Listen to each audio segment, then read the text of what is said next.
Je vous présente Rosine et Anne-Lise, qui sont deux dédiquées, donc Roselyne ici au Sénégal, à Yayem, et Anne-Lise qui vient de France. De quelle région? j'arrive de la région de Saint-Nazaire. Voilà. Et donc elles sont toutes les deux dédiquées comme je vous disais, et elles vont vous expliquer comment elles voient les choses en tant que dédiquées. Anne-Lise, vas-y. Donc j'ai rencontré Rosine l'année dernière quand je suis venue au centre Ramramlé, l'association Terre et Culture Solidaire. Oui. Et on a déjà eu l'occasion d'échanger puisque je suis intervenue pour former les femmes en soutien sur Excel, sur la création aussi d'étiquettes pour les GIE.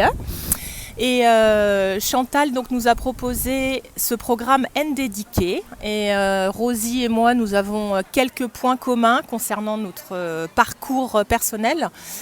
Et donc ma vision d'Ndédiqué, c'est de pouvoir accompagner Rosie dans le cadre de la création de son activité.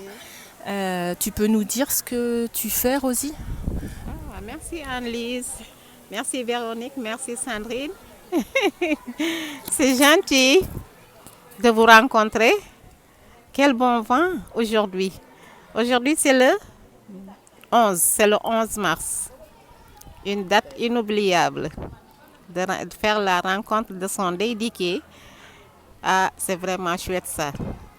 Pour toi, c'est quoi la relation avec ton dédiqué?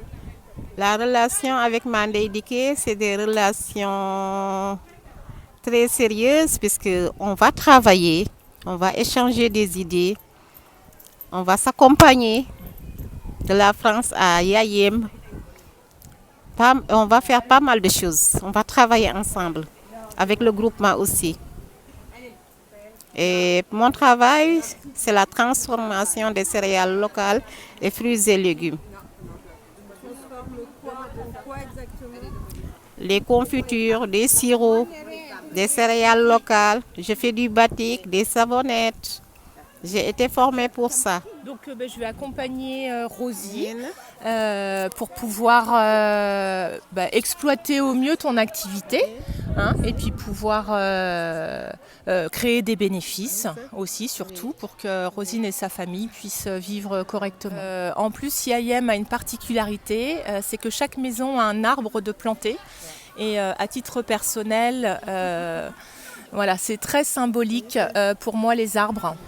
C'est très important parce que ça représente la vie, la renaissance. Merci Rosie, tu veux dire quelque chose? Oui. Yayem, c'est le seul village où si une voisine te trouve chez toi sans arbre, il te dit que tu ne travailles pas. Tu es fainéante. Il faut planter des arbres.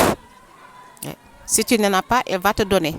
Chaque maison, chaque femme a au moins 2 ou 3 ou 4 arbres chez elle. Ici, on l'appelle la petite Casamance. J'aime la nature. Et puis, je ne peux pas rester aussi les mains vides. Ouais. Donc je pense qu'à ce niveau-là, vous vous êtes bien trouvés au niveau de la nature, de tout ce qui est énergie, des arbres. Donc je pense que ça vous rapproche tout à fait. Vous rapproche surtout toutes les deux, c'est la terre, les arbres, je veux dire la nature, la vie, les sources de vie au travers de la terre et des arbres. Je crois qu'on se retrouve sur beaucoup de points. Oh, regardez-moi ça. Merci beaucoup d'être avec moi. Merci et de partager à tout toi. ça.